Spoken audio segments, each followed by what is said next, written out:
don't say anything because I want your lawyer here with you because this is serious. Because what can happen is I'm going to revoke your bond. You're going to sit it out in jail until we try this case, which could take years. They put one on him July 2nd of this year. He was supposed to go back Earlier in. this month? Yes, sir. He was supposed to go back in 2 weeks to have it tested. So it was put on July 2nd. I don't know how long it's been off. Today's the 22nd. He didn't report back in the 2 weeks to report it that it fell off or to get it tested. And where's Mr. Burbank? I mean, he needs to be here for a hearing on this. We have to have a hearing. I'm not letting you go out of you're not leaving the building until we have a hearing on this today. And I've got a trial I've got to get into. Well, that's our marching orders and, but you just stay close by. No, I got to go to trial. I got to get into this trial. 2026. And when he came in July 2nd of 2026, he did not have a new patch. He did not have a patch on. So You're they talking put about a year and a half? Yes, from April of 2025 to July 2026. When he came in July, he did not have a patch on. So they put a new one on. He was supposed to come back every 2 weeks. So they haven't seen him since July 2nd of 2026. So he didn't even go back in the 2 weeks to get the July 2nd Do you have a patch on that? Yeah, I'll still go to one. I have a court order on you, sir. Failure is not an option. You're supposed to have a drug patch unless I say otherwise. How long has he been without a drug patch? He got one But July. You can, He went. but it's best.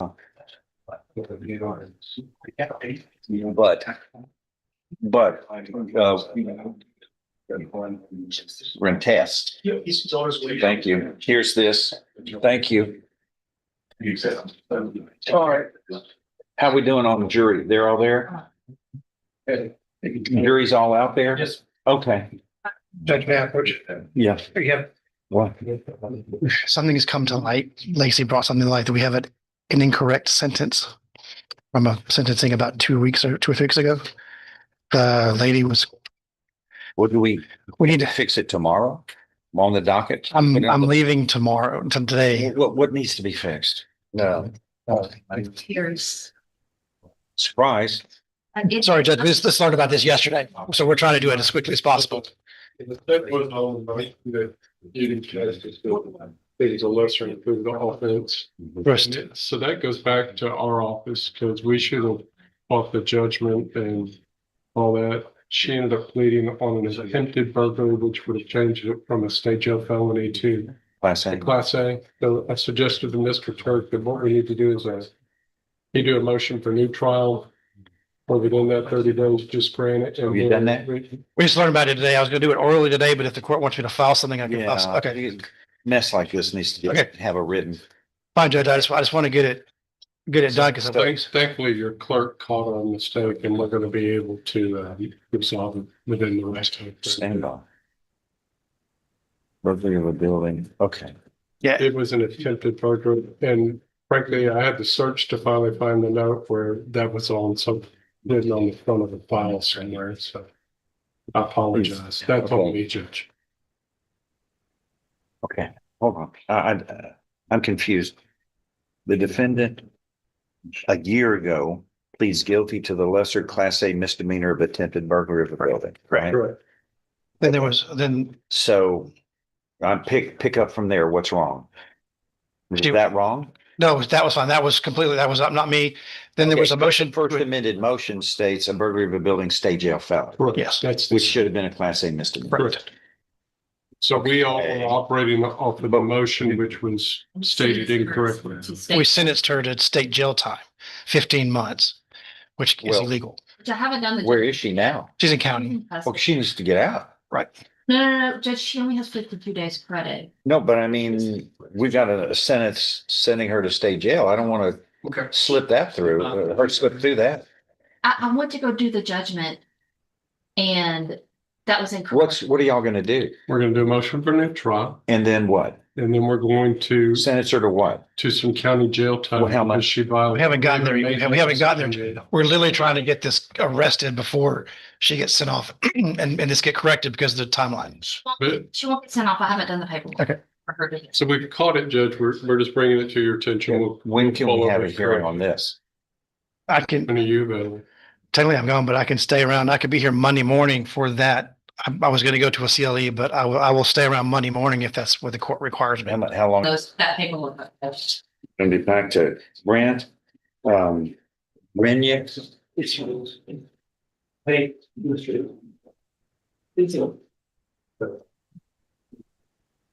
I have Brenya Boudreaux. It's, let's see, Brenya. It's what? Brenaya. Okay, so it's three syllables in it. Wow. And Mr. Turk is here. You've got the state jail felony of credit or debit card abuse. And what are we going to do? It's $47.65, huh? Yesterday, I filed a motion to increase her bail based on the fact that there's been another accusation of a theft from June 27th. And that came up the last time she was here and we reset it here. It's still in the process of it being filed. I've talked to our intake and I don't understand why they haven't actually processed it formally, but it's in our office. I know the charges have been accepted. It's just not gotten to the stage. Details about it. This is the probable cause, which has been provided to the defense, but. Is this a copy for me? Yes, And sir. the We file? can have that. Thank you, because I'm gonna highlight. You said you filed that motion yesterday, didn't you? I did. I showed that it was accepted. Okay. But I just didn't. Yes, ma'am. This morning. So Let me print that in out. case,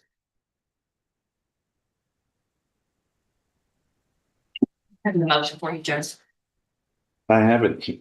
I do know we're going to prosecute that matter. We're going to do that as an organized retail theft. It's the PC is as engaging, but there's a separate portion of the theft statute that we're going to process on organized retail theft. What is that for? Same, it's still the same level of offense.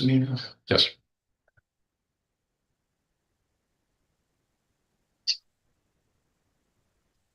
I'm older. That's still 3 people to get that. It's within 2 months.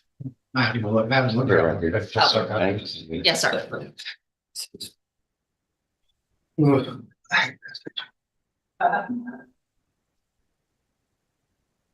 I can say. Yeah, they've already changed it over to organized retail theft. It's the last one in blue, Okay. but it's not actually been. Yeah, I looked yesterday. I didn't see any filings, but How are you, sir? Not this one. All right, I'm looking at a probable cause affidavit prepared by, I guess it was, it's a It's also filed with BPD, Judge. Beaumont PD. Yes, sir.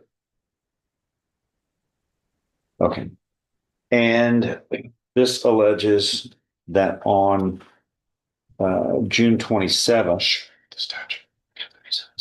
which is about 3 to 4 weeks ago, at 6:37 in the evening, officers were dispatched to Walmart on Dallin Road here in Beaumont, Texas, in response to a theft, and 3 females were walking in the wooded area. They made contact with the females who dropped several black bags and 1 blue bag. They were detained, including this defendant who's in front of us today in this case. And Walmart loss prevention claim. They had observed all three females conceal stolen property inside varied bags before leaving the store, and the estimated loss was about $300, and they wished to file charges. Again, this was on June 27th, 2026.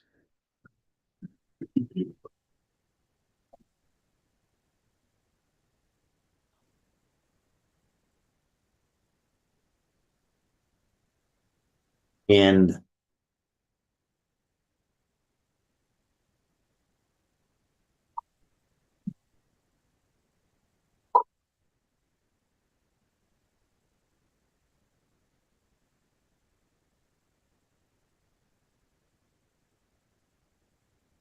these two cause numbers pending before the court, 26C0747 and 748. This defendant, Ms. Boudreaux here, is charged with credit or debit card abuse, state jail felonies, and it is alleged in these indictments that she committed these crimes on or about December 10th of 2025 and on or about January 24th of 2026. The defendant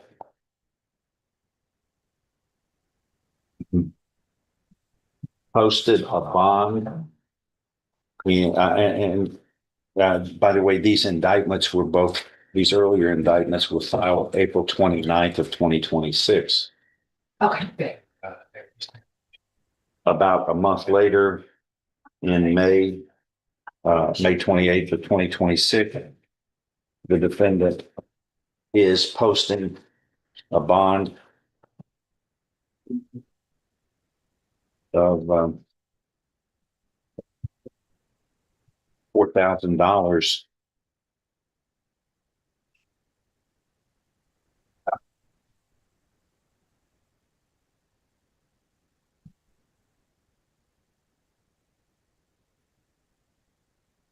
in each, two bonds of $4,000 each in each of these two indictments that had been filed. And then again, she posted a bond on May 28th of 2026. And then she is arrested a month later after posting bonds on these two cases with a third crime of the theft at Walmart.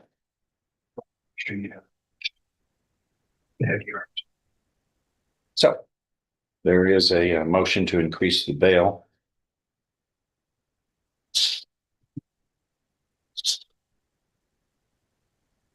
And I have in 747, but she's also charged in 748. I don't have a motion. Judge, I filed it in both, Judge. I can print the one for you. What's the state asking for here? Judge, we just have an increased concern about the safety of our community because of a continued violation. We feel that the bond, obviously, it's set, it's not got our attention. We need to have some increase in some. What are you asking? What do you think is fair? What was the bond amount on these, Judge? 4,000 each. I would suggest 15,000 on each, Judge. Minimum.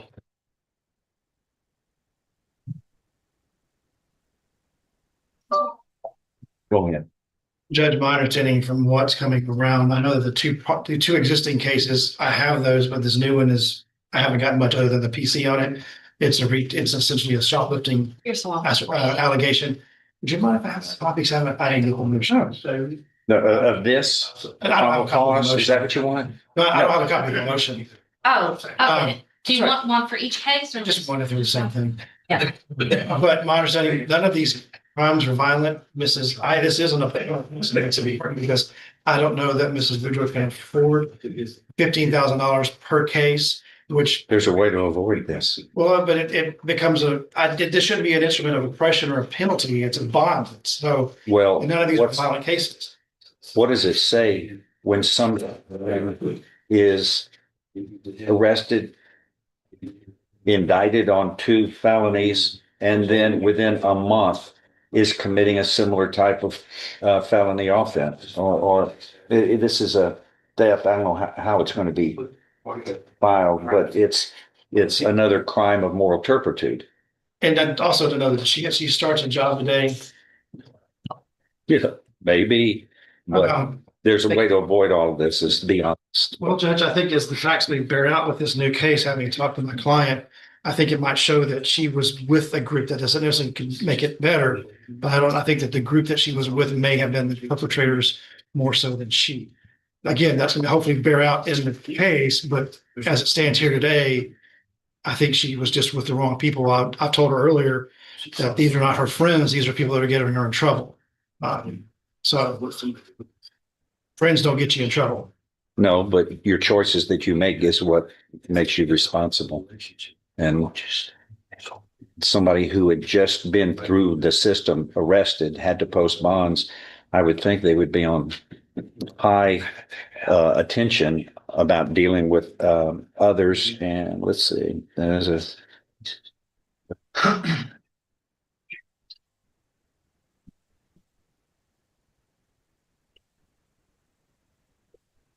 I think it's important to note on that PC, which is a conclusory statement by the police, that Miss Boudreaux was with the group. The other 2 girls that she was with were the ones that were actually had stuff on their person as well. I'm sorry, the loss prevention claimed they observed all 3 females conceal stolen property inside various Which bags. is a conclusive statement, but if you court reads further, they'll note that the police officer making the arrest found stolen items on the other 2 and not Miss Boudreaux. Anything else? No, Judge. Your bonds are revoked. Warrants are issued for your arrest, and you must post $15,000 bond in each of these cases. Plus, you will be on home confinement because we don't trust you going out and continuing to apparently commit the same kinds of crimes of theft. It costs everybody else who's honest for the loss. You must be on home confinement. You have to have a GPS device. You can only leave home to and from work in the most direct route possible, to and from court, to and from your attorney, and to and from to get food. And otherwise, if you fail on that, your bonds will be revoked, and there probably won't be a bond next time, because these are you're required to follow the conditions of bond. And the last condition of bond that you were given before you were here for this new case was don't commit another offense. So To be clear, honesty is always a good thing it's 15 on the 2 credit card uses. in each of those. Yeah, that's $30,000. Thank you, Judge. Anything else? What's next? Next event? Set it for trial, or this? They've got to file the new case, so maybe we can work something out on all of them. Give us another announcement date and I'll make an All right, announcement in, 4 weeks, Judge. is that just to good? be Four? safe. All right. You can post it. You just have to do. And those are both cases, 747 and 748, the orders. Okay, I have Steve Savoy. Steve Savoy. Hey, Brent, what are we doing, Steve? Judge, we're working on that. Unfortunately, Where's Steve Savoy? Signed DA on that one to work on something. Where's Mr. Savoy? Is that him? Come on up. We haven't referred in the case that Mr. Savoy is not keen on. Is that him? Yes, sir. And so at this point, if The day a defendant comes in here giggling and happy about what's happening in here, I'll jump off the bridge. I'll jump off the Orange Bridge, because it just doesn't happen. It just doesn't happen. That's why it's a safe bet for me. But he's charged with a state jail felony. It looks like defendant claimed the child was unsupervised. Something with neglect. I think is the way it says, child abuse / neglect, false statement with intent. Anyway, it's a state jail felony, which carries with it up to 2 years in the state jail. And this was involving a 4-year-old child. In essence, Judge, the state's alleging that Mr. Savoy falsely reported child abuse. It's in a basic nutshell, very reductive, that he was not the one committing these things.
Have you ever been convicted of a crime before, ever, sir?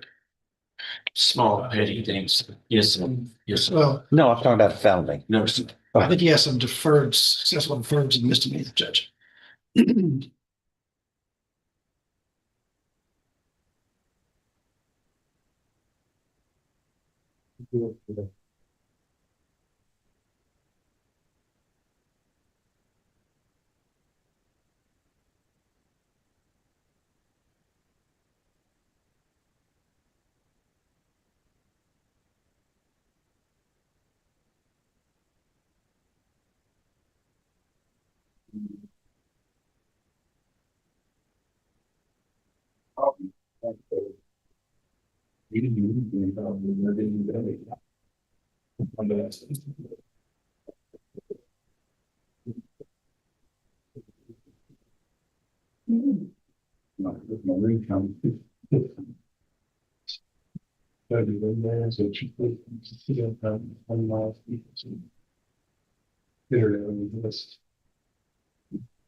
Okay, well, it's hard to figure out, but I think I've got it.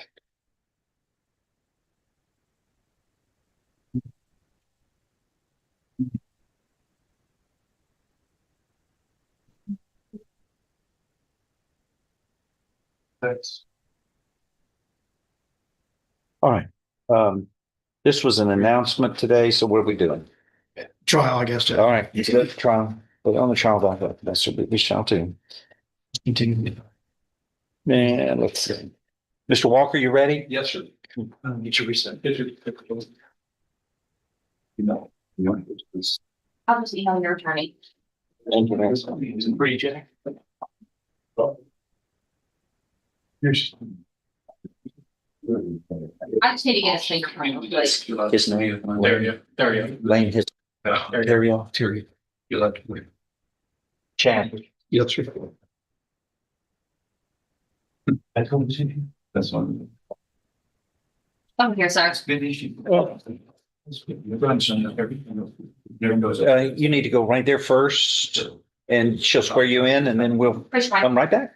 You swear on front to tell the people the truth and anything but the truth that you got. Okay, eat up your right thumb print, right thumb. I didn't get you anything.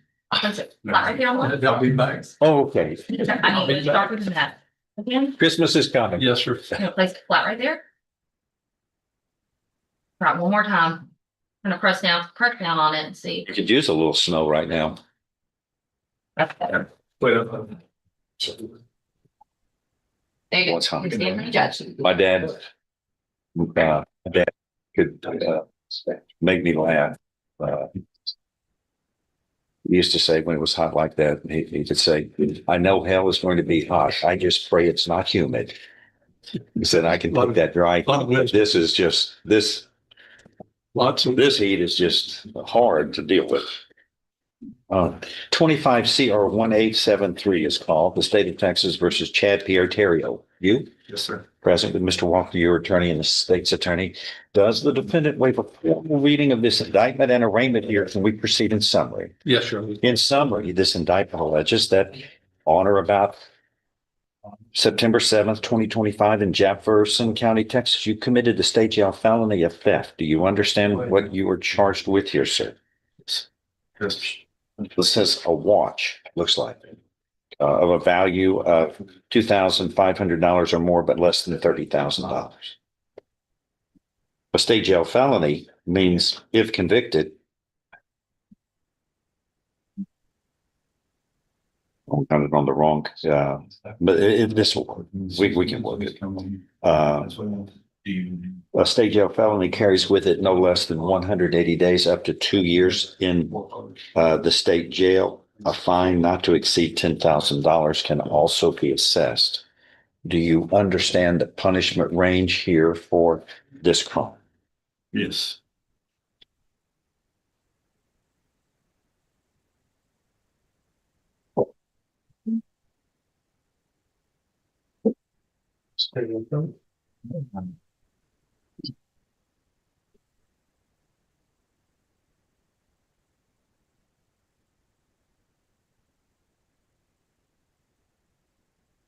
An agreement has been reached between the parties where you would be pleading guilty, not found guilty, placed on deferred or unadjudicated probation, which can be up to 5 years in length. And is there any restitution? No, sir, she received the merchandise. And there, again, a fine of $500. Is this your understanding of the agreement? Yes, sir. If I follow this agreement, you have no right of appeal of your case. Do you understand? Yes.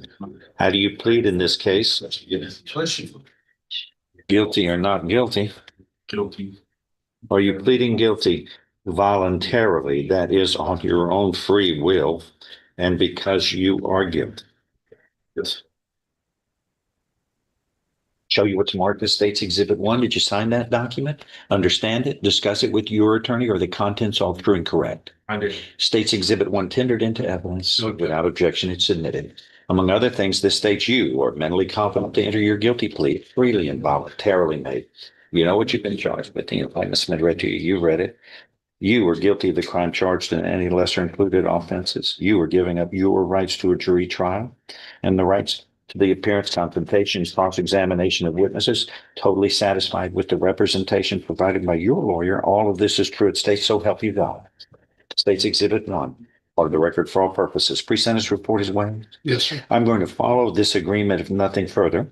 And I'm going to find, sir, you are mentally competent to enter your guilty plea today. It is freely and voluntarily made. There is sufficient evidence supporting your guilty plea from State's Exhibit 1 admitted here to find you guilty beyond a reasonable doubt of this state jail felony. And when you're found guilty of a felony, it's forever. But I'm not going to do that. I'm going to defer any finding of guilt and postpone this so long as you follow these terms and conditions of probation.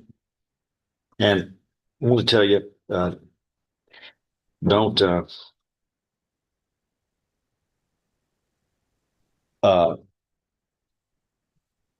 be intimidated. There are 35 terms and conditions of probation here, but most of these are terms and conditions of probation your attorney has to follow.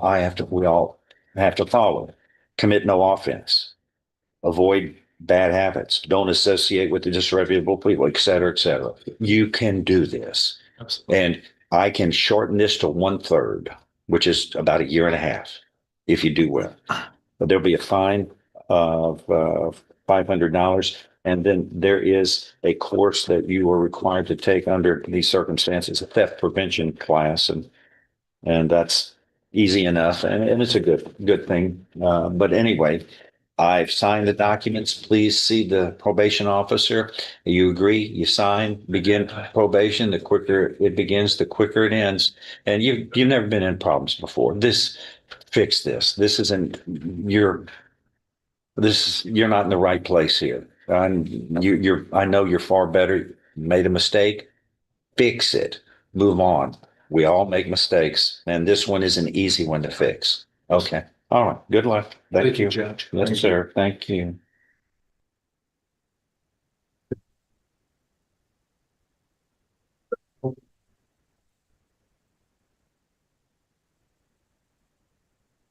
Here we go. I've got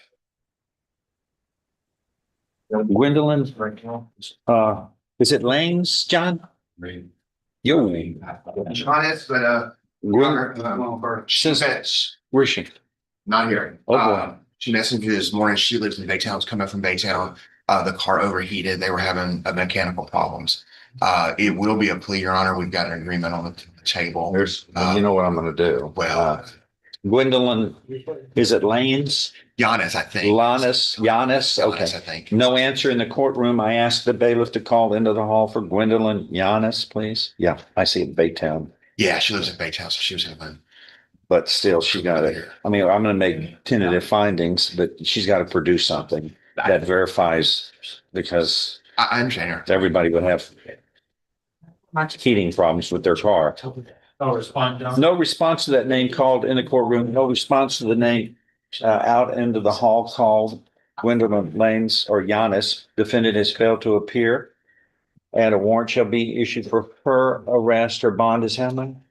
1,000. It is doubled to $10,000. Plus, she must have a GPS device with the normal orders of the court of the limits of where the defendant can go to and from her home, but court, attorney, food, and other necessaries that the court has put into its order typically. And if she can present, I'm always anxious to see a presentation of some item that is credible, that shows that she was unable to be here because of, let's say, automobile problem. Of course, that purges her from these orders. Right, yes, sir.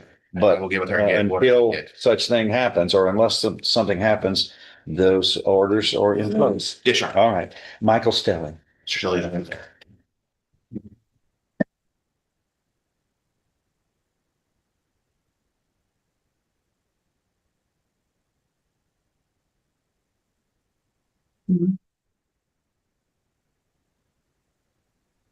24 CR 1782 is now called the state of Texas versus Michael Stelly. You are charged with the state jail felony of theft because it is alleged you have two prior theft convictions out of Hardin County and Jasper County. Then if you steal a pack of gum, it's automatically a felony from here on the rest of your life. So you're looking at up to 2 years in state jail. What are we doing on that? We've gone over discovery. I mean, it's more have talked quite a bit about this case, and we're ready to put this on the trial docket.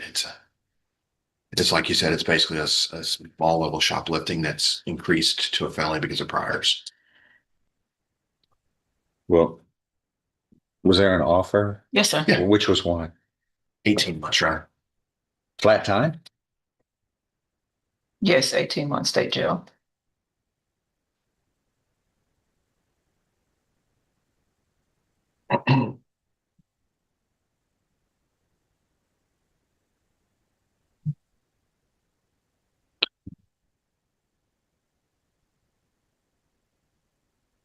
All right. Okay, well, we'll set for trial. That's all we can do on this. All right. That would actually be different, so maybe. Vernon Williams. Nothing. Ma'am? That's it. I'll email your attorney. Yeah, okay, that's what I talked to you saying. Okay, 25 CR 1839 Vernon Bronson Williams III, no answer. I asked the bailiff to call into the halls for Vernon Bronson Williams. Even stuff that you Yo.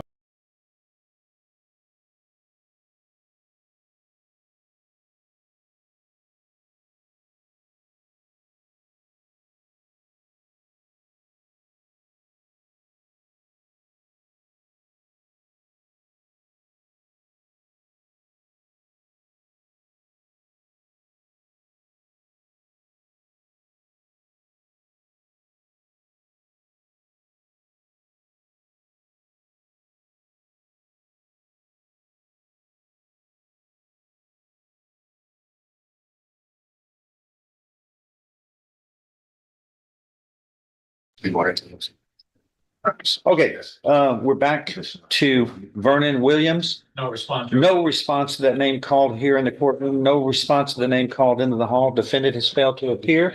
Warrant shall be issued for his arrest. His bond was, $100,000. whoa, Make it another building. whoa. All right, his bond is revoked. It's going to cost a lot of money there. And it is doubled to $200,000. Plus the defendant must have a GPS device. Did he have a GPS device ordered before? He did. Yeah. Oh, that kind of, and he would have to have a GPS device, and home confinement. And a warrant is issued, and that is the way that shall be done. I've got Darren Patterson on, Tom Burbank, but I hadn't even seen Tom. Is there any, Darren Patterson, have you seen your attorney? This was a drug patch issue. Let me look at what this issue is. Darren Patterson.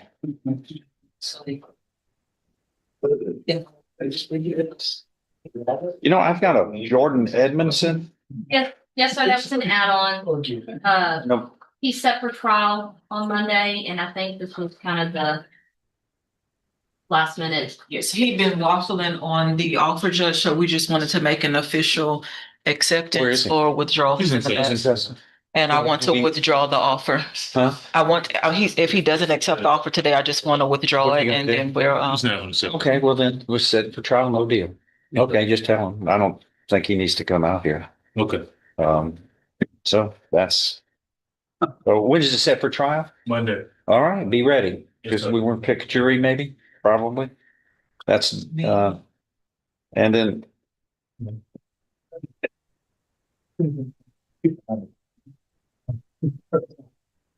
That's what you know, you know what you're doing.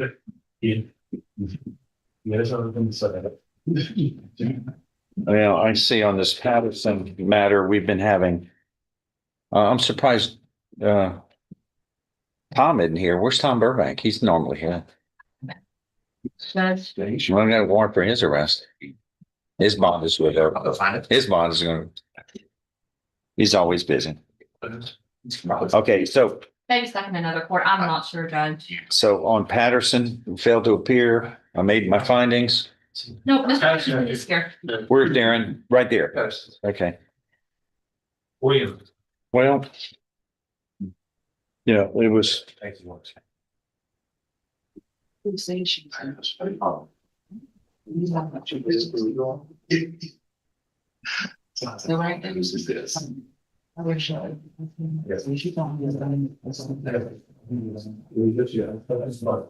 Yeah.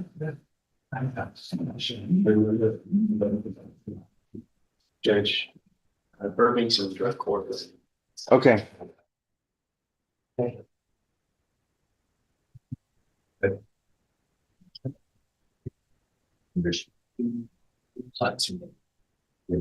It says drug patch issue. What's this about? Who's Miss Moore? Miss Moore, on yours, on this, Darren Patterson, it says drug patch issues. What can you tell? That's all it says, huh? I'm not sure what this is. Probation? the note about.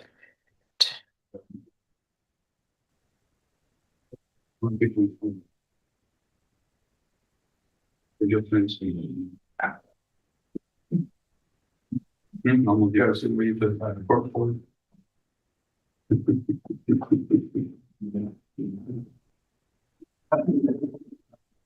What do you think? Yes. I know that. I'm sure. The witness that we just talked about, the estate. What's this, where's this file? Right. Darren Patterson.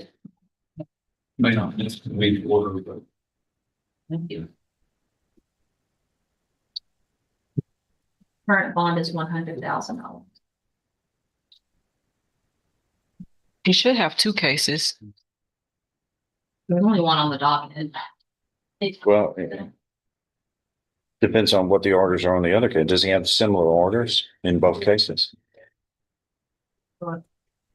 You gonna look, Lindsay? I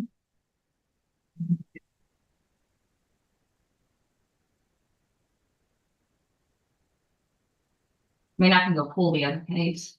Yeah, thanks.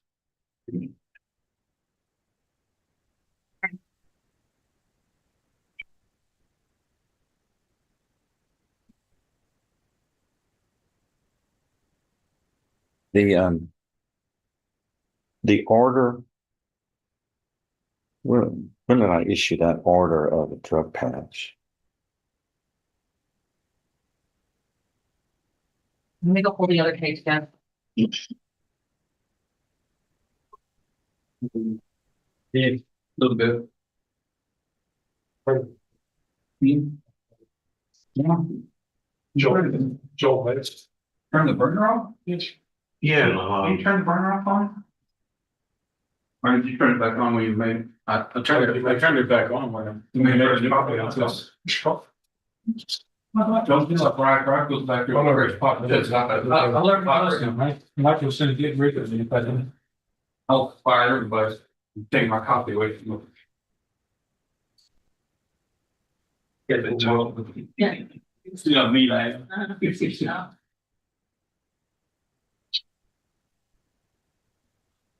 Thank you. I'll try. Hi, Judge, here's the other case. Joel.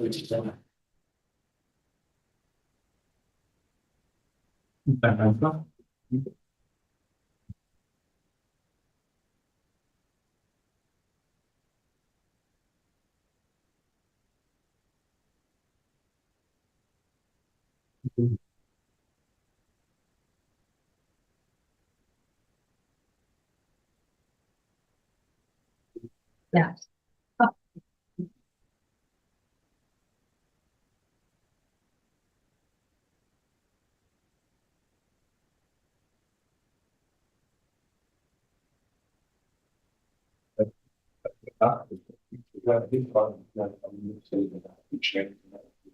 I know.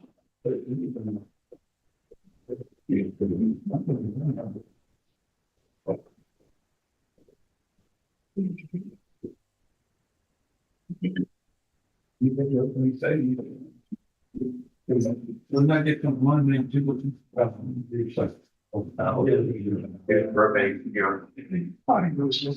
Judge, there goes Mr. Burbank. Oh, good. Oh. If he doesn't have his pack. Because we're waiting on you, otherwise it's been on. Come on up, Tom. Go rid of those. That would be nice. No, I thought in cases in drug court, I was over there. That's okay. I'm sorry. He's tested positive again No. for benzodiazepines that he had tested positive with back in the last time. Judge, it looks like you originally ordered that drug patch November the 19th of 2024. That was That was the. when he first tested positive for Correct. drugs that first time. Raised his bond, looks like we raised his bond. To $100,000 in each case, May 8th of 2026. And drug patch.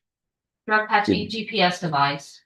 You have a GPS device, but you don't have a drug patch. It'd be falling off every time I get it, 3 days. Notwithstanding that, you tested positive for drugs today. Your bonds are doubled once again. You're at $200,000 on each case. And if you can post that, you got to have a drug patch at all times. That's the orders of the court. You're taken into custody. Do you have the GPS as well? Yeah, he has. It's the same. Okay. He's under the same orders as before. Yes, sir. Just not following the orders, but they're the same orders. Are you placing him in custody? Yes, he's in custody and his bonds are doubled.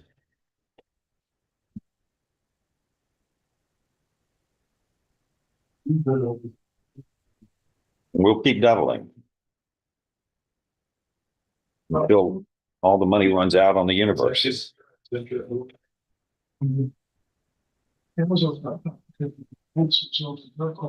let me get to this one. Here are the two files.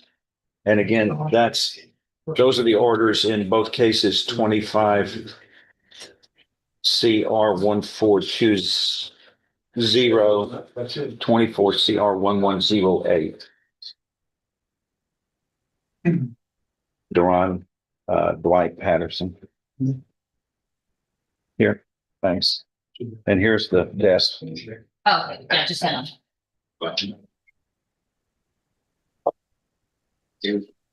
Right, 22, 39691 is now recalled, the state of Texas versus Jermaine Jamarcus Reeder. The state is ready and present. The defense is present. Yes, sir. We are moving forward. And when we get some bailiffs, there we are. Ready? Please bring the jury in. Thank you. Oh, yep, I'm gonna have my alternate bailiff. Thank you.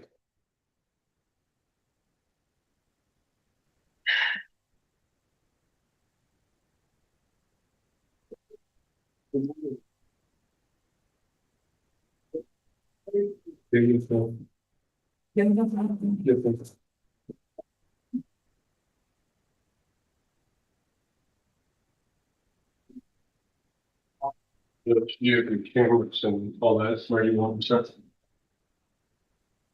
The two cameras I'm seeing, pull that, let me just, that needs to turn clockwise about 10 degrees. The other clockwise. The other clockwise. Come on, Judge. Right, back, just get back 2 degrees back. Just let me see, move your hand. Perfect. Yes, sir. Thank you. Don't like that close up in my hand. I feel like I got to moisturize now. Seemed a little dirty to me from the. Okay. It's probably is, Jeff. Thank you.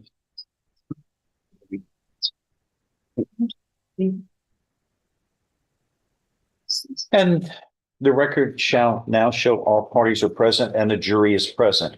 And ladies and gentlemen, thank you for your patience. It's like a box of chocolates in this room. You don't know what's going to happen next. And we are working as hard as we can and fires pop up. And thank you for your patience. We can now focus on moving forward on this case and getting this thing accomplished. All right. Parties ready, state Yes, Your Honor. and defense. Yes, Your Honor. All right.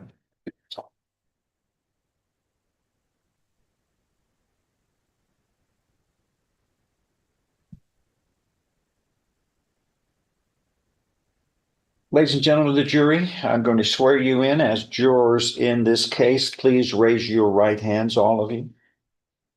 Do you and each of you solemnly swear or affirm that in the case of the state of Texas versus Jermaine Jamarcus Reeder, you will a true verdict render according to the law and the evidence, so help you God? Lawyer. Ladies and gentlemen of the jury, by the oath that you have just taken as jurors, you have now become officials of the court and active participants in the public administration of justice. You are part of we, the people, as the Constitution states. You are part of this process now. If at any time you cannot clearly hear the proceedings, please don't hesitate to let me know. I want to make sure that all of you can hear the testimony of the witnesses clearly and also see exhibits as they are being presented and dealt with in the trial. No one may discuss this case with you, with your, while you serving as jurors until the end of this case when you are released from these instructions. And likewise, don't feel offended if you happen to run into the attorneys in the hallway or in the elevator and they do little more than nod to you. To maintain the integrity of the jury system, the law prohibits them from speaking with you except to say hello until the end of the trial when you are released from duty as jurors. And they always like to get feedback from jurors if you're willing to talk to them at the end. If someone does contact you or tries to contact you about this case while you are jurors, please report that at once to one of our friendly bailiffs. And do not discuss the evidence in this case with your fellow jurors until the end after the instructions are made and presented and you go back together to deliberate. And again, when people know your jurors, friends, relatives, other people who you may deal with during the day, they're going to be curious and they're going to want to know what you can tell them. Again, you can't discuss anything about this case until the end when you are released from these rules.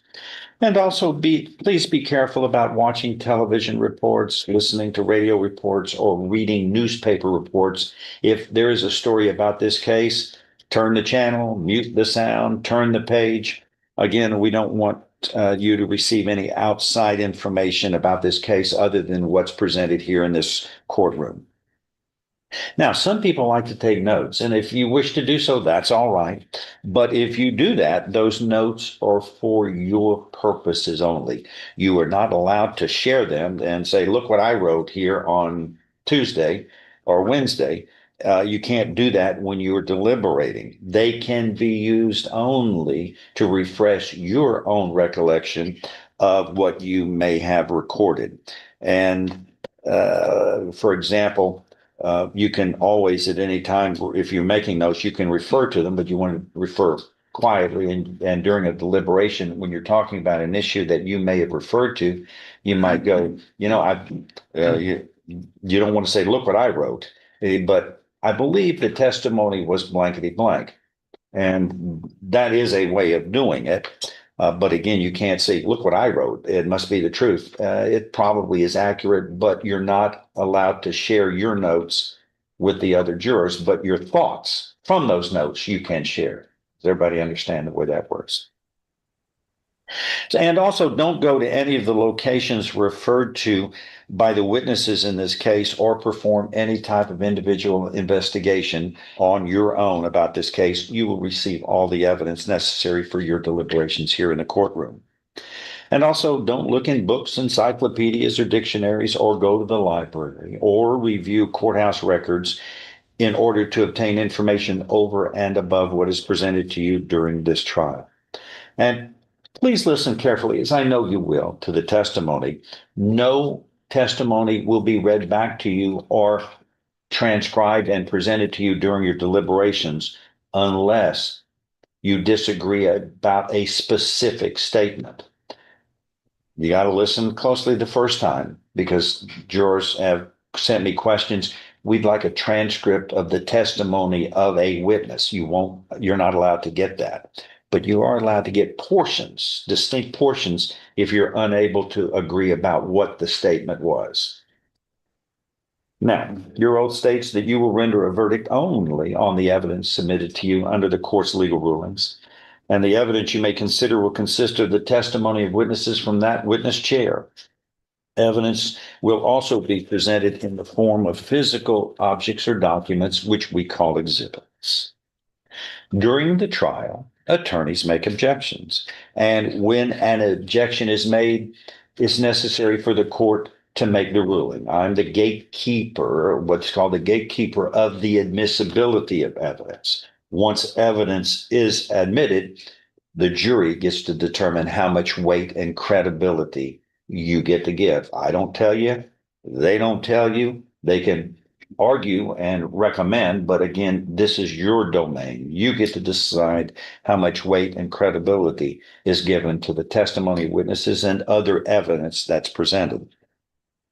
People ask me all the time, what is it that you've done in your life that helps you do your job as a trial judge? And like I said, this is trial 615, and it's a world record according to the internet. I didn't even know. I'm not a social media person, but somebody pointed it out not long ago that no court has ever done that's recorded doing over 600 felony jury trials. And here we are. We have work to do here. And I've been a trial lawyer for a long time in private practice in the United States Attorney's Office, as a district attorney, and now as a judge. And the rules are the same as they've always been. And in the Constitution of the United States, trial by jury is an absolute right when a defendant requests one. So we have to have jurors and we have to have trials. That's necessary for this Constitution to work. But they ask me, what have you done that helps you in your job? And I tell them 10 years as a basketball official. And that's true. You have to know the rules and you have to apply them fairly. There's just not 500 or 1,000 people shouting at you every time you blow the whistle.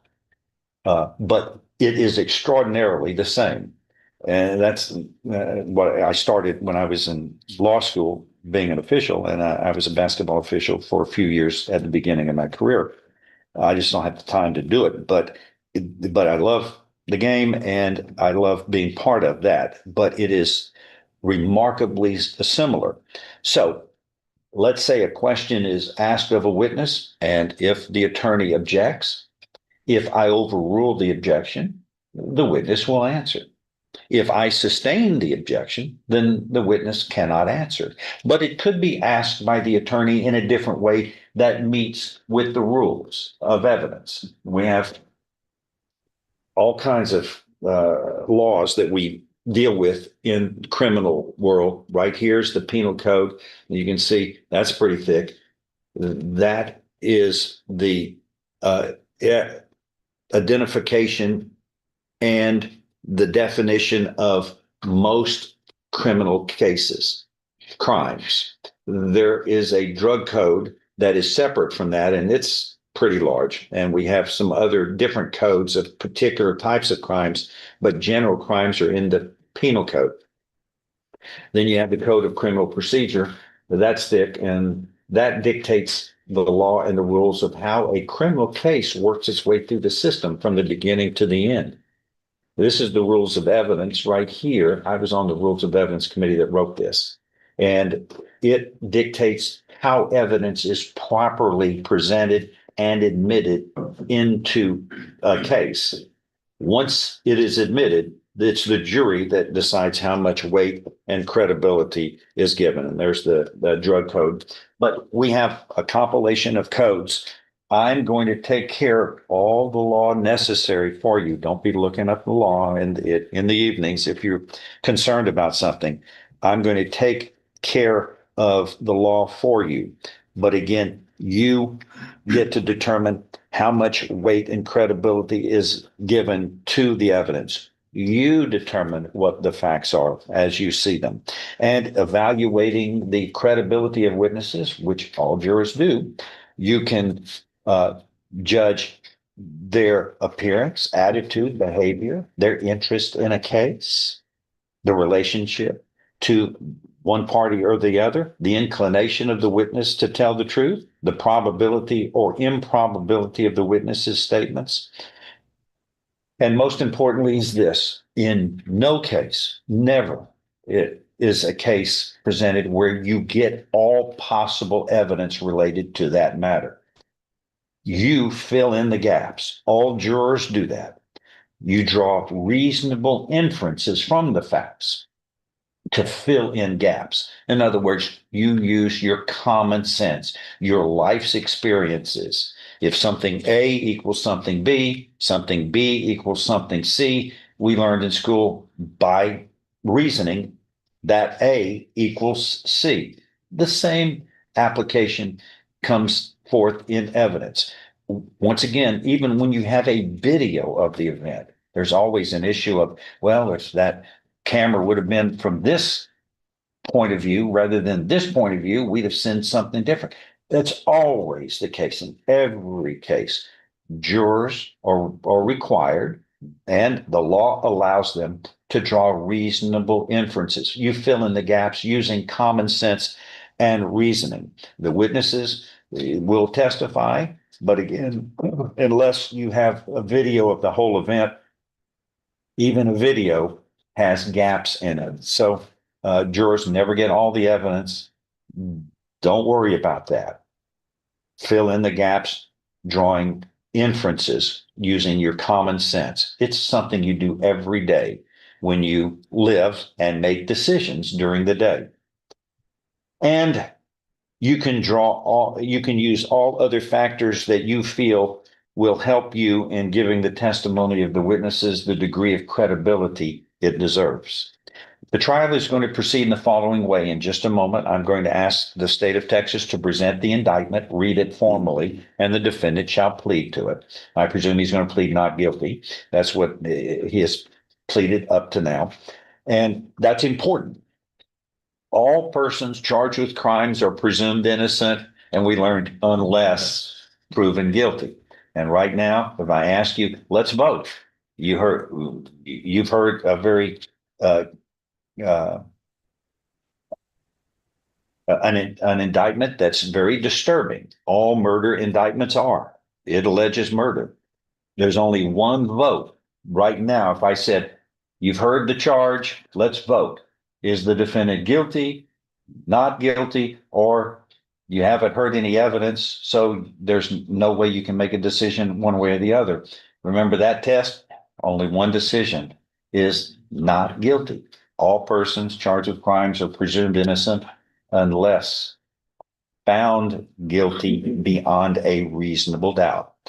Unless that happens, the defendant is not guilty. And I'm very sensitive. Like I said, the lead article in the state presumption of innocence is called homage to the presumption of innocence. I wrote that, and I'm very sensitive about that rule. So the state will present the indictment. The defendant shall plead. Then, because the burden of proof is on the accusing authority, whether it's the state of Texas DA's office, or when I was in the U.S. Attorney's Office, the United States of America, the prosecutors are bound by law. They have to prove the defendant's guilt. And so they go first, and they present evidence to witnesses and other evidence exhibits. They'll question witnesses. After each witness is questioned by the state, the defense has a fair opportunity to cross-examine those witnesses. And at some point in time, you will hear the parties say, when the state finishes, the state will say, we rest.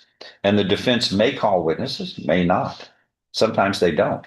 When they don't, I know what they're going to argue at final argument. Their argument is going to be the state didn't meet its burden to prove the defendant guilty beyond a reasonable doubt, which is the burden of the state. And the United States, when it's a federal case, it's the same burden, and it's the accusing authority. But the defense may call witnesses. And if they do, they'll question witnesses, and then the state has a fair opportunity to cross-examine those witnesses. At some point in time, both parties will say, we rest. When that happens, I will have a charge prepared for you, and I would read the jury charge to you, which contains all the law necessary for your deliberations. Then the lawyers will each make their final arguments, and you will go into the deliberation room, 12 of you, and deliberate on a verdict. All verdicts must be unanimous. At all times, it is your foremost responsibility to make certain that justice is done in this case according to the law and the evidence. At this time, I'm going to ask the state of Texas to present the indictment, and the defendant shall rise. Thank you.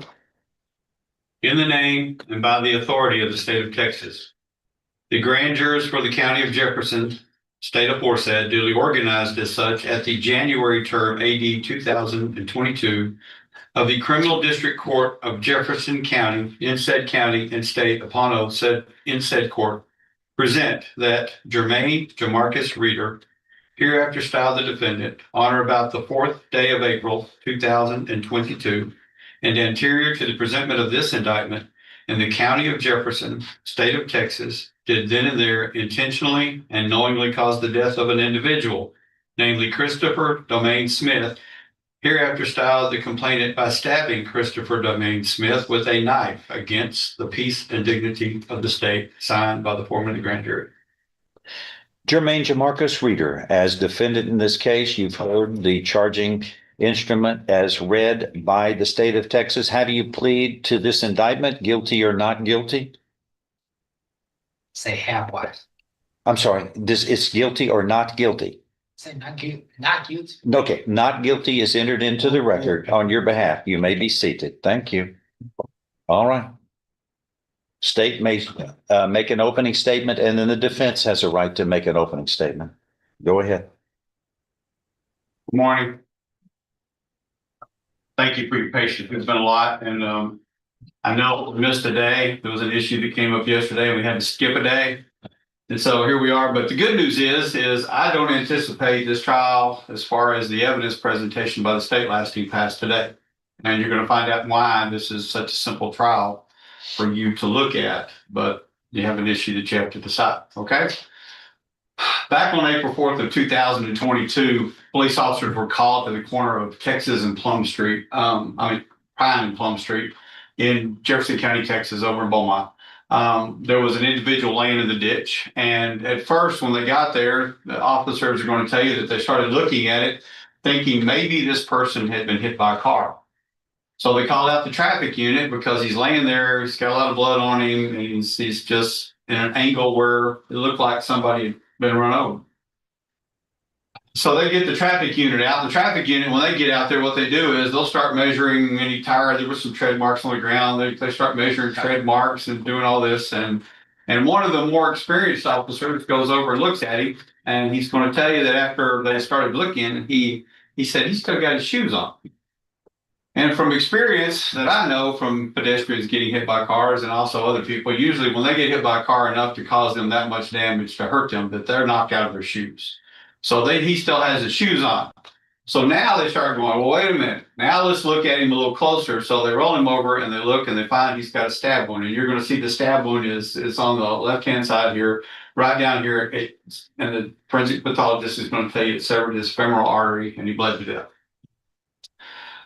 So what you're going to find is that the reason that they thought this was a traffic accident first is not only is this guy laying in a ditch, there's tread marks, but there's like debris of something scattered almost a whole block. But then like 50 yards away, there's some debris scattered, and it just kind of puzzled them as to what this all is. And so they start trying to talk to witnesses, as normally do. Go talk to the people at the houses around, and nobody saw anything.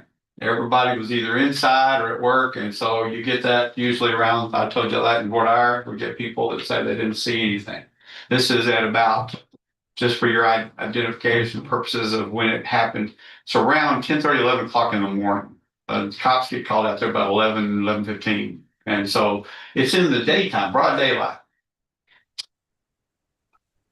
So they start questioning people. They get a few ideas from other people who could do this, because there's like 2 or 3 names come up of they all know who the person is in the ditch. It's Christopher Smith. So that's going to be easy. Everybody identifies him as Christopher Smith. Y'all will know him as Christopher Smith because the forensic pathologist is going to testify that that's who the detectives, the police, and even if I had to, I could call family members up here, it's Christopher Smith. He's deceased and he's in the ditch. So they start talking to people, kind of see what the story is. They bring in the people's names. They go to houses and talk to people's names, and they don't really get anywhere. Everybody's pretty much ruled out. And then about late that evening, about 7 or so, I think there is a call to come back, the detectives to come back to the station, that there's somebody showed up and said, with his mother, and said, I'm the one that did it. So that's why I'm telling you this is going to be a really easy trial, because you're going to have somebody give a statement to the police. This gentleman right over here, the defendant, is going to give a statement to the police. He's going to go to the police station. He's going to bring the murder weapon with him. And I'm going to show you the murder weapon. He's going to walk in, he's going to sit down, and he's going to tell a story. The story he's going to tell them is bizarre. And you're going to have trouble following it, because the detectives have trouble following it. You're going to find, I think, from the evidence that his story does not make sense, and it does not add up to the evidence. The only thing that adds up to the evidence is that he stabbed him and the man bled to death in the ditch where he left him. So what he's going to tell the police is, in kind of a roundabout fashion, is that he was hanging out with some people. He had purchased a bicycle from a woman who sold him the bicycle for $10 the day before, and that bicycle had come from the victim, Christopher Smith, that's where she got it. He's going to tell them that Christopher Smith came walking up, talking about how bad his feet hurt over at the Grand and Live Oak, and that they were all just hanging out. And he comes up and he says, "That's my bicycle," and he takes the bicycle and he rides off with it towards his house. You're going to find out that the defendant and Christopher Smith have been friends or kind of off and on friends for a long time. They've known each other for a long time. But one time they were kind of homeless together in a tent, kind of staying around each other. You're going to find out that he knows exactly where he lives. He lives over on Lethia Street. You're going to see that's just a few blocks from where Grand and Live Oak is. And so he walks over to the victim's house and demands the bicycle back. He's going to tell the officers that he was attacked by Christopher Smith with a 2x4 with nails in it. And you're going to hear him say he was trying to murder me, so I murdered him first. You're going to hear him talk about how he was hit in the head several times with this 2x4. That he took the 2x4 away, and somehow I don't know when the stabbing actually occurred, because at one point in his statement, later on in his statement, he's going to say the stabbing occurred when he got hit in the head with a 2x4.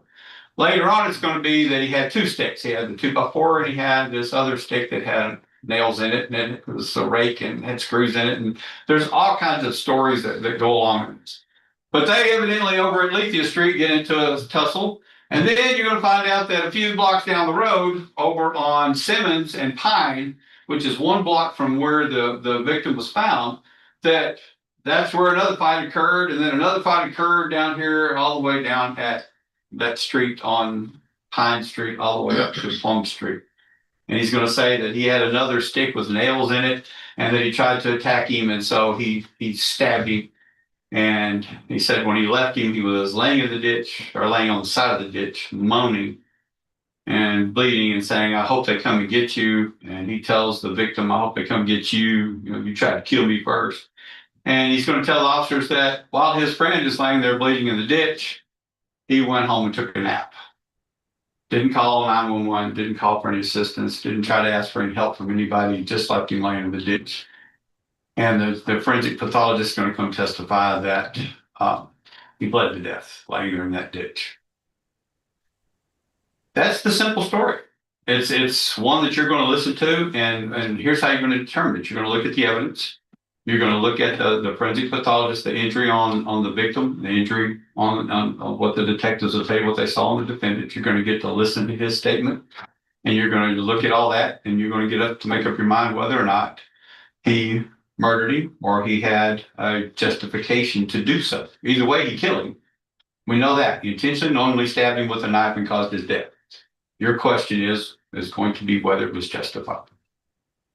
Now, here's how this is going to proceed. Because of the issue yesterday, when you bring people back the next day, everybody has different schedules than they had the day before. So instead of calling the forensic pathologist after lunch, I'm calling him first. He had to testify in the court next door this morning. He's already testified once next door in a murder case there.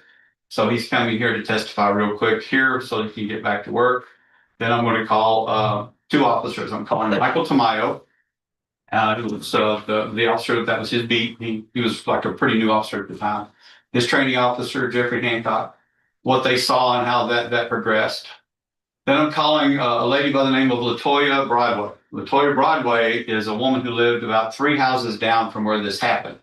She was at work when this happened, but she has seen a prior relationship between the defendant and the victim in this case. She's going to tell you about that prior relationship that she's seen because the victim lived right next door to her for a little while in the backyard or I think in a tent in the back or on the side. She'll tell you that she saw a relationship between them, and about 2 months before this murder occurred, she's going to tell you that she saw the defendant trying to stab Christopher Smith and that Christopher Smith wasn't doing anything. So you're going to get to hear that prior relationship between them.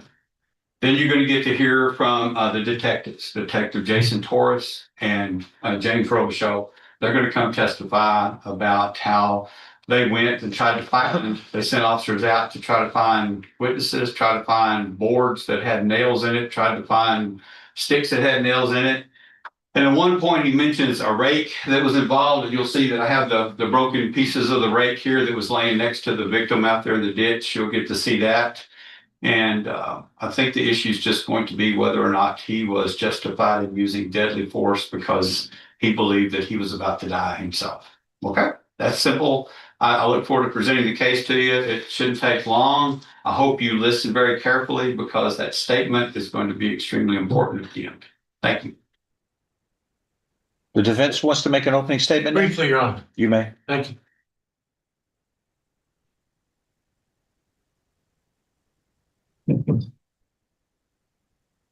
Good morning.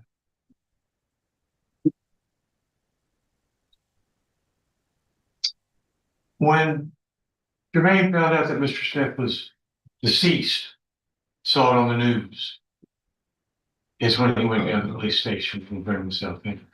His mom, his cousin took him down there and wrapped up the knife in a towel, went down there with the weapon and his medication, and Jermaine thought it was important and he wanted to talk to the detectives.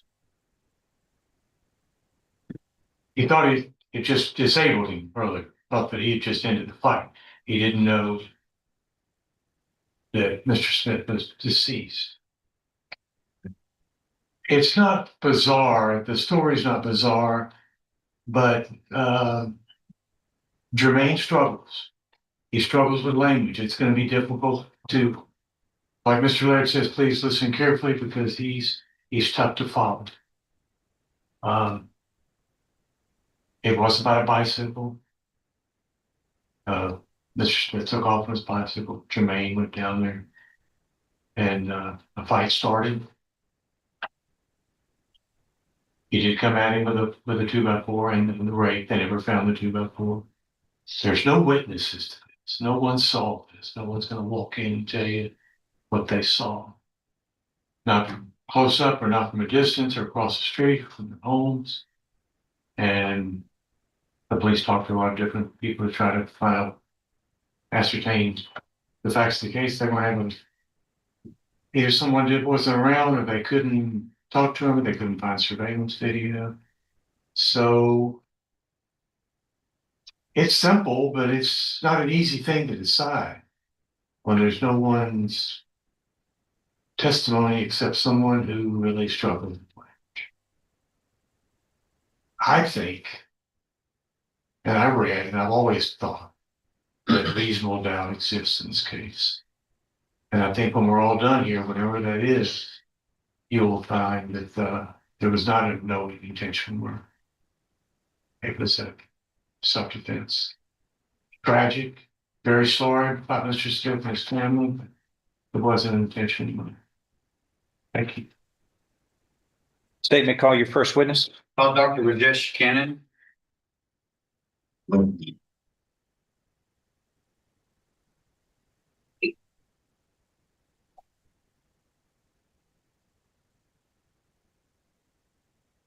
Sure, good. Sure.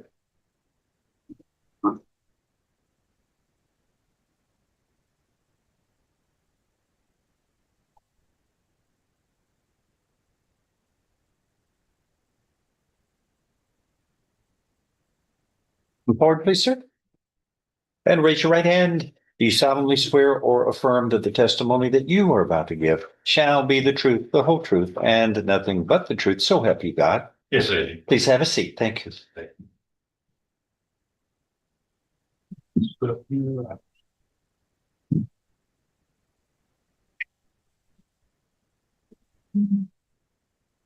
Can you state your name for the record, please? Yes, my name is Rajesh Cannon, Rajesh, last name Kannan.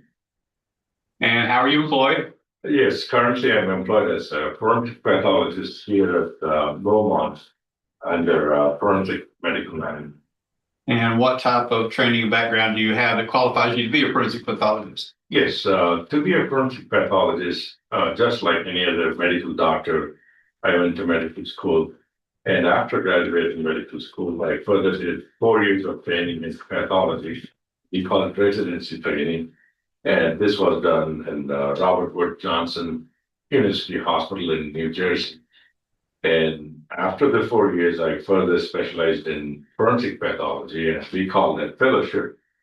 That's for a year, and I did that at the Bexar County Medical Examiner's Office in San Antonio. So that's basically 5 years after medical.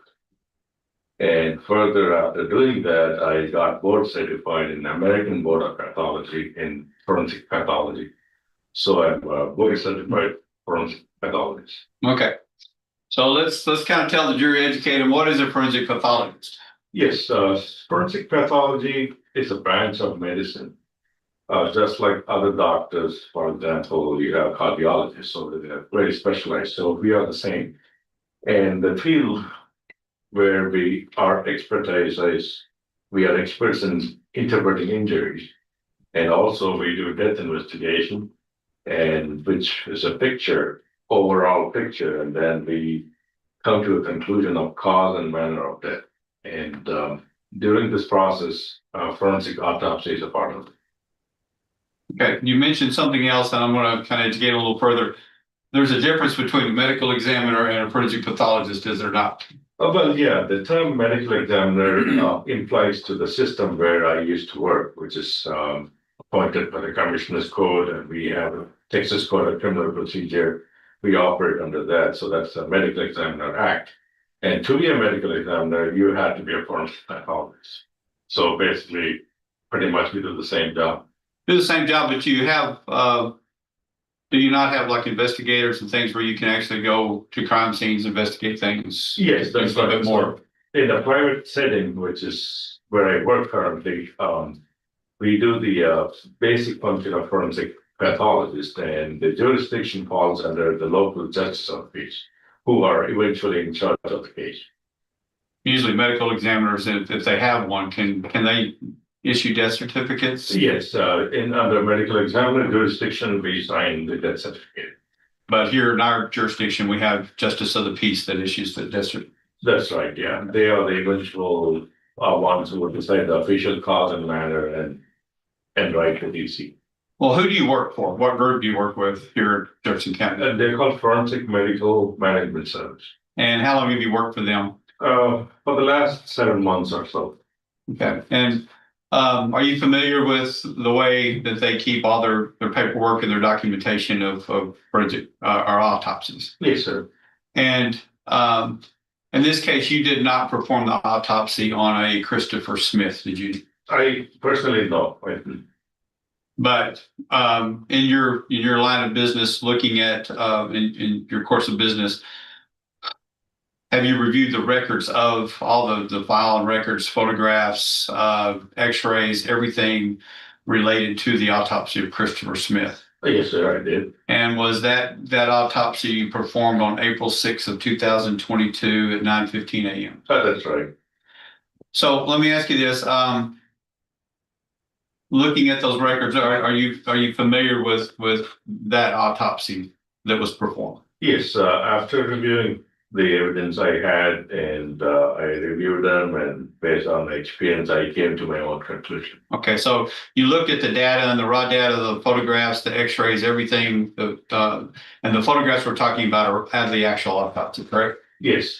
And looking at the raw data and the notes and everything that was involved in that, did you come to your own conclusion as to the cause and manner of death? Yes, sir, that's right. And the autopsy that you looked at, was there an autopsy report that you looked at? Yes, I did. And photographs? Yes, sir. And were those photographs and autopsy kept in the normal course of business of the forensic management services? That's right.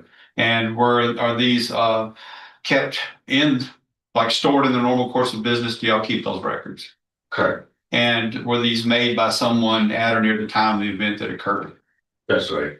And are these made by an employee of forensic management? At the time, yes. Okay. So let's look at, let me show you State's Exhibit 98. Is this the autopsy report and toxicology report that you reviewed? Oh.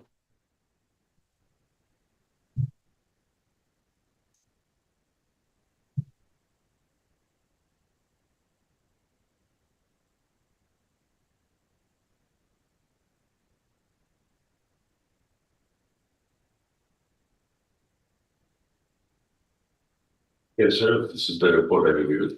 And that report, that this was just part of what you reviewed to form your opinion, is that correct? That's right. But did you, coming to your own conclusion, did you agree with the report? Yes, I do. Tender States 98.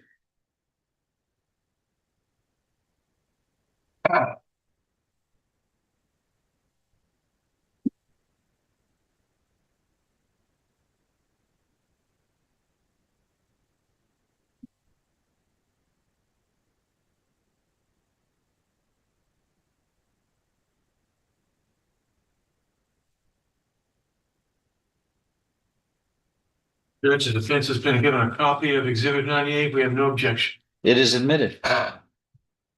So you, in reviewing this, you reviewed numerous photographs, did you not? Yes, sir. But in prepping for trial today, we determined they only needed just a few just to be able to describe the injury. Is that correct? Yeah, normally that should be enough. Okay.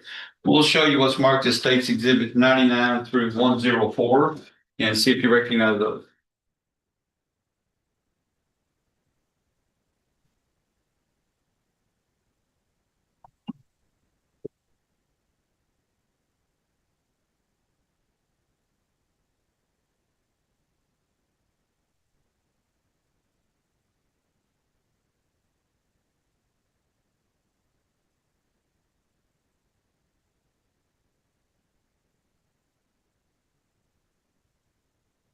I do recognize it. And are those the photographs that we kind of weeded out, but you also used to prep for today's opinion? Is that correct? Yes, sir. And are these photographs an accurate copy of the ones you saw that were in the file that you're familiar with? Is that correct? Yes, they are. Interstates 99 through 104.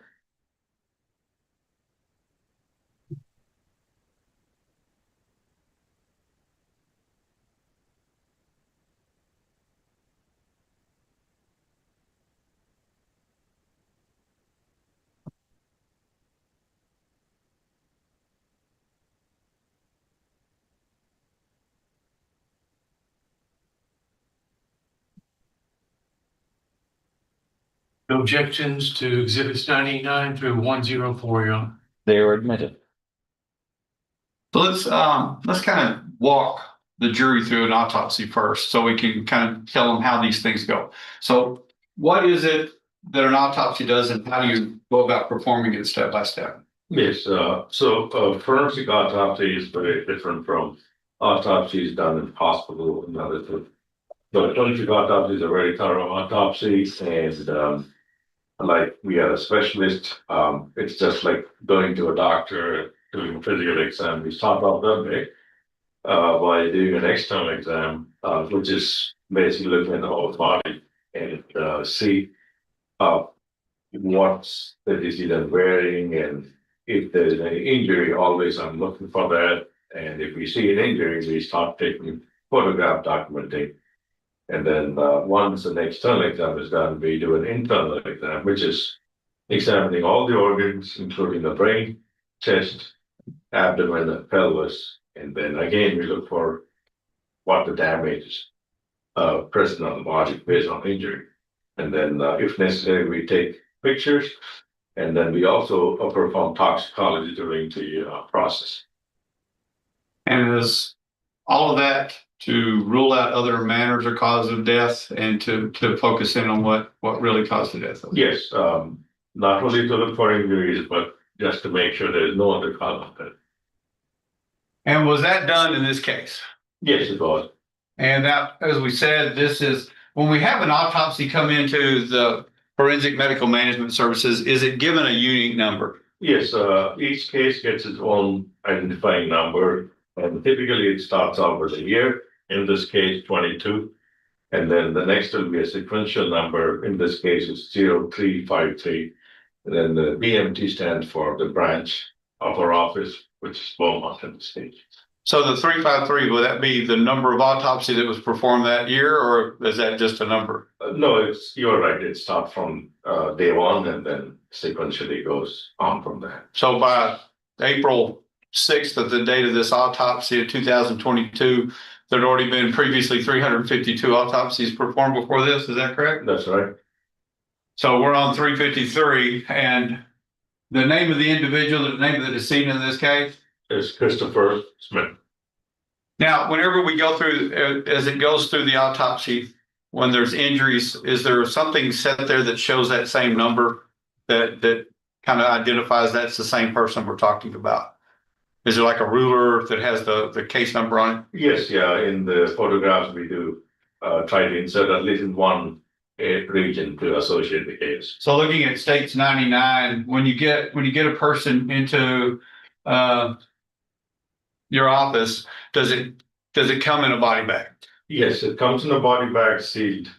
And this little tag right here that we see on states 99, this blue tag, is that the seal that you're talking about? That's right. It's just to keep the integrity of the case. And it doesn't have the same number as the case number that you do in the office that's assigned by your office, does it? Oh, no, that seal is just a seal we buy, and that number doesn't correspond. Okay.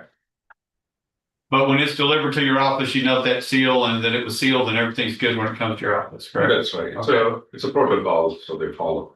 And so when we're talking about these little ruler that has the number on it, is that what we're seeing right here beside that seal? Yes, sir. Okay. So let's go to this. Christopher Smith was how old when this autopsy was performed? 45 So 45 years old when he died. And the pathologist that performed this? is Dr. Armstrong. Okay. Dr. Armstrong still work with y'all? Or No, I haven't seen her. Do y'all have some turnover a lot, different times of the year? Yeah, it depends on how long somebody stays. Yeah. So what is pathological diagnosis? What does that mean? Different phrases are used. I call them findings. Some others call diagnosis. So basically what we find all the relevant information in the autopsy. So what was number one? In this case, it's a sharp force injury of the right lower extremity of the leg. And just go ahead and go through A, B, C, and D. So in this case, there is a stab wound present on the right thigh. So let me show you State's Exhibit 101. Let me back this up.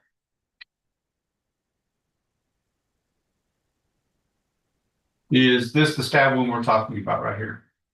Yes, so it's this is a photograph taken from the top. And like you see the upper extremities, and then that's the thigh. Then the oval looking gaping wound is the stab wound. Okay. But that is the stab wound that's being described in number one. Is that correct? Yes, sir. Okay. And what was the path of that stab wound? So this basically the word stab wound means it's the action, which is stabbing action. And so we dissect and identify what damage has happened in this particular case, and then we describe them.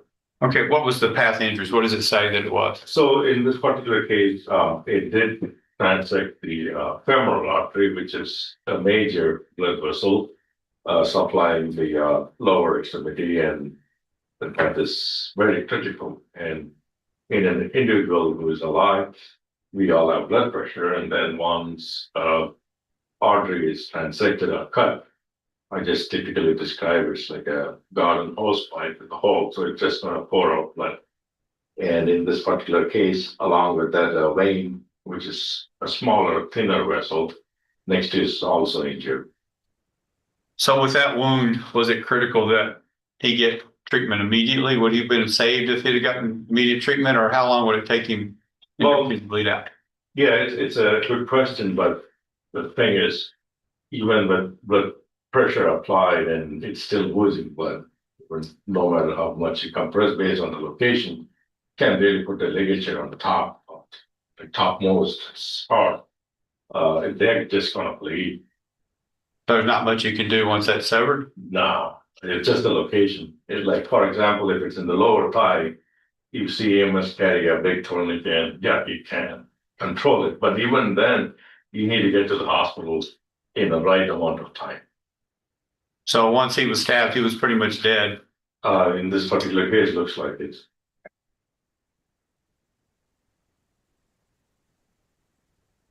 So there were other abrasions and contusions and lacerations, is that correct? Yes, sir. And there was, what's number 3? That's a wound which was described on the right side of the head, and when I looked at it, it looks like actually another sharp force injury on the scalp. So when we look at State's Exhibit 100, let me back this up, so we can see where that is. That's the one on the forehead, isn't it? No, that's the one on the side. It's on the side of the temple. So is that right here by the temporal? By the temple. Okay, right by the temple, sits right here. And what was significant about that? Well, in my opinion, based on the pictures, I looked at it. I didn't look at it in person, but this, to me, looks like it's caused by a sharp weapon, because the point on one end, which is an L shape, is actually sharp on the other end. Oh, here, right, L shape? Yeah, it's an L. So, and then there's another trail. So something went in, and then the muscle under is damaged, and it actually goes to the depth of the bone. And then there's a trailing incision, meaning something moved, and then the sharp weapon kept moving. So what would you consider that to be called? Just I would call it inside wound. an incised wound? It's a cut, basically. Okay. Yeah. So inside is like an incision. Correct. Okay, I get you. I'm following along with you. I think the lawyer's learning. So were there other injuries besides that wound to the? There was a small wound on the forehead, and then a scrape on the left side of the chest. Okay, when it says down here on page 3, additional injuries, is this what we're talking about? Yes. Was there also one on the back flank that was described? It's on the chest on the sides. Okay. Yeah. Were some of these injuries, a couple of them a little older, or were they all pretty much done at the same time? It looks like pretty much it's all happened at the same time. Okay, so he's got a bunch of injuries on different parts of his side, his flank. He's got his one on the temple. Was there another one on his head? A forehead in the middle.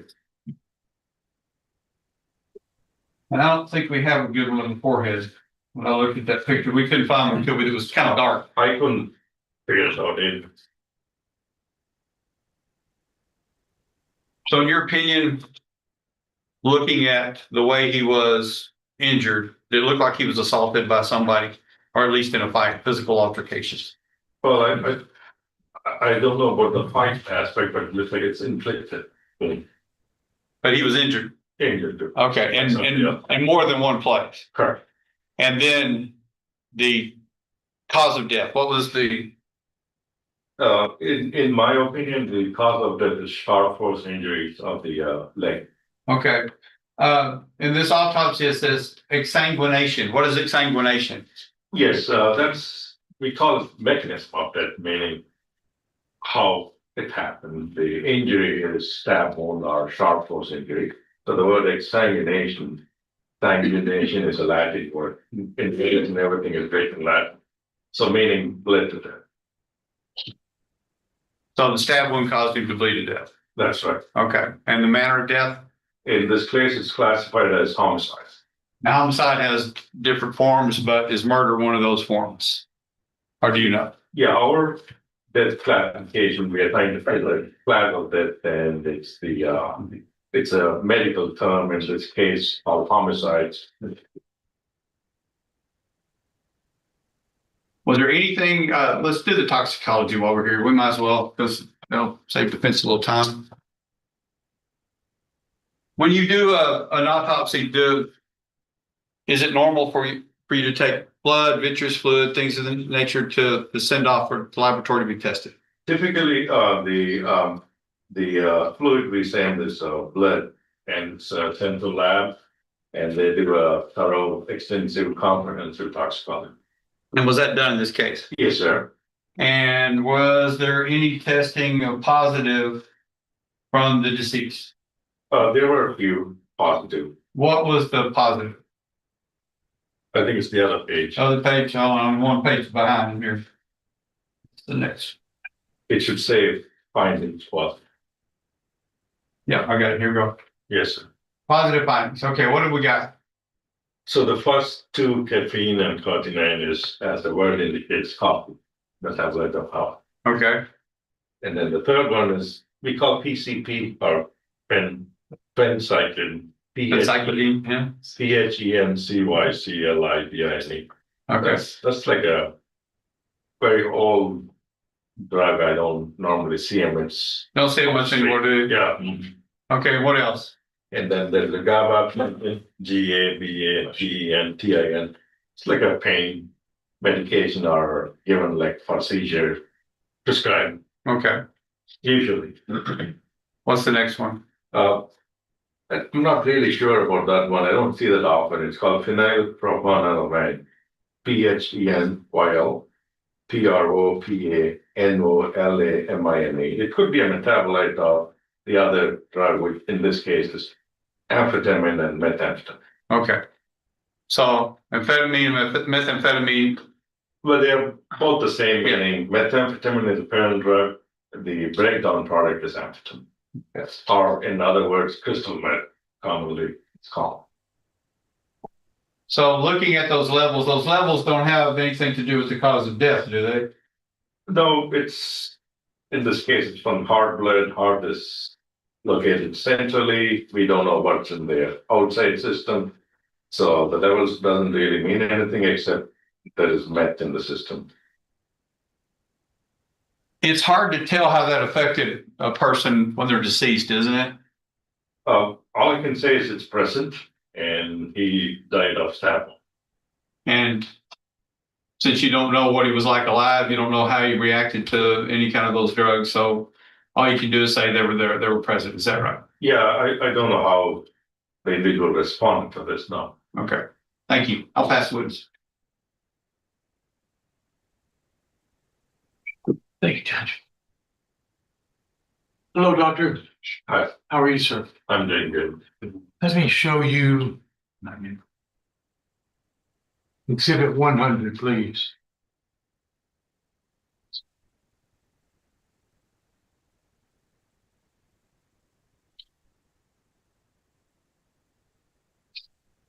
That looks like it looks to me like it could be a scar. Could it be? In this case, the further photograph showed there was blood underneath the muscle, and then the point of whatever instrument used went to the bone. So it's not a scar, it's an acute injury. Can you testify that it was inflicted that day on April 2nd, 2022, or April 4th, 2022? Could it have been earlier that day or a week before? I wouldn't say a week before. It all happened at the time of, around the time of death.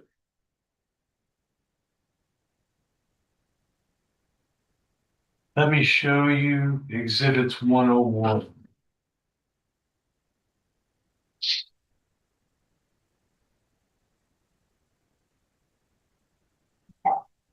I know you said that injury there, that wound is hard to treat, and he bled very quickly, Mr. Smith. It looks like it's a. Do you see that type of wound often in your work? Well, when we see the patient is already dead, so we don't see the living ones. Well, do you see this when you testify at trials, murder trials? Does that look like someone trying to murder someone else? That stab wound? In 20 years, yes, I have seen a few stab wounds. Yes, Are they more the torso, the chest, the upper body? I've seen it everywhere.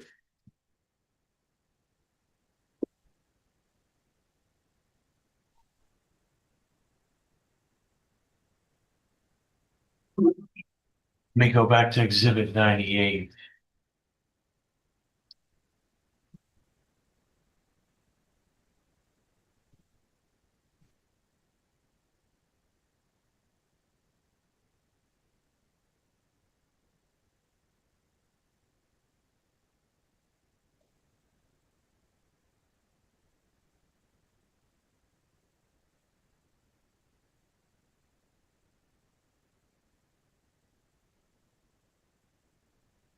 Let me show you this page. This is it's page 2. toxicology report. The results of the different drugs and the reported limits. I know you said, you told Mr. Laird, you could only say that those were what were in Mr. Smith's system. Can you tell, like, for methamphetamine, for instance, 88, is that high, low? Can you say? Not really, because we also do other types of cases, and when somebody is dead, there's no other reason, and everything points towards a drug intoxication, we then call that as cause of death. In this particular case, I really can't give opinion on the level. Who could give an opinion on that? It really is not. Reason is, we don't go by level. We look at the whole picture of the case and circumstances surrounding the death. And if it's a drug-related death, then if everything points towards it, we call that, not just based on the level. Well, just a snapshot of this, and what is it? Does it have a use? What it means is, at the time of death, the drug was present in the system. Well, say the methamphetamine was 98 or 68 or something like that. Would that make any difference? No, sir.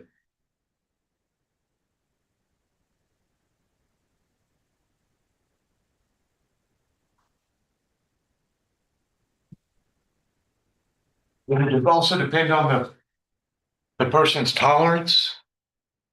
We don't really call it tolerance. We usually use that word for alcohol and other types of drugs. In this case, the drug of abuse, so it's present or not present. Tolerance only comes into play when you're talking about alcohol? It's mainly we talk about that and certain other kinds of drugs.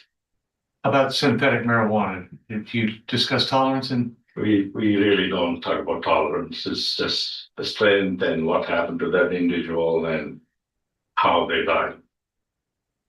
well, it'd be common sense if someone used meth or crystal meth or synthetic marijuana, they build up a certain tolerance to those drugs, don't you? Or would they? Or can you say? Like I said, it depends on the case, and if somebody takes it the first time, there is a chance they may die. It could be the 100th time. I really don't know. That's what we see in our practice. Thank you, Doctor. Anything else? No. Is this man excused? Please, Judge. Judge, I do have one more question. Go ahead.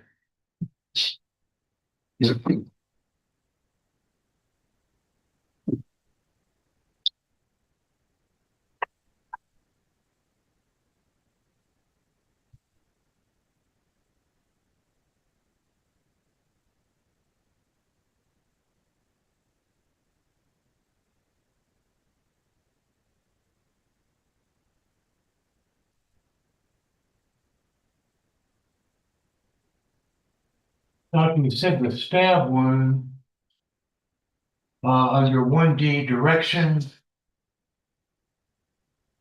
front to back, right to left, and upwards. Would that suggest that the person that inflicted the wound may have been on the ground, stabbing upward? Not really. Reason is, when we describe direction, typically what it means is it's in the standard anatomical position, which is basically somebody standing straight with the palms facing forward. So that doesn't mean that's what happened. A defendant accused of violating probation appeared before the court believing he had a solution. But before the judge would even hear it, she stopped him with one important question. Do you want a lawyer first? That decision would completely change the direction of the hearing. The case involved Joseph Robinson, who appeared on a probation violation warrant that had been pending since November 2025. According to the judge, Robinson was accused of committing a non-technical probation violation by failing to report to his probation officer, either by phone or in person, and by having no contact with probation for several months. The judge then reviewed Robinson's underlying conviction. He had previously pleaded guilty to failure to pay child support, and because it was treated as a second offense, the maximum possible penalty for the probation violation could reach 6 years in prison. The judge carefully explained the seriousness of the situation before asking Robinson if he understood the possible consequences. Robinson answered that he did. Before discussing anything else, the judge made sure Robinson understood another important right. She informed him that he had the right to have an attorney represent him during the probation violation proceedings.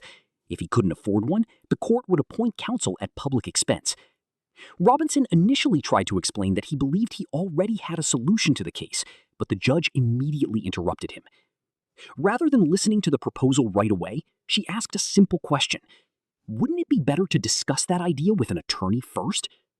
Robinson agreed, and the court immediately appointed counsel to advise him before any further discussion took place. After a private consultation between Robinson and his newly appointed attorney, the hearing resumed. Defense counsel explained that Robinson owned property in Ohio that was currently being sold. According to the attorney, the proceeds from that sale would be enough to pay all of Robinson's outstanding court fines and costs, along with approximately half of his child support arrears. Counsel also explained that Robinson's home had been destroyed in a fire and that he intended to relocate permanently to Adrian, Michigan, where he planned to live and work. Because of that pending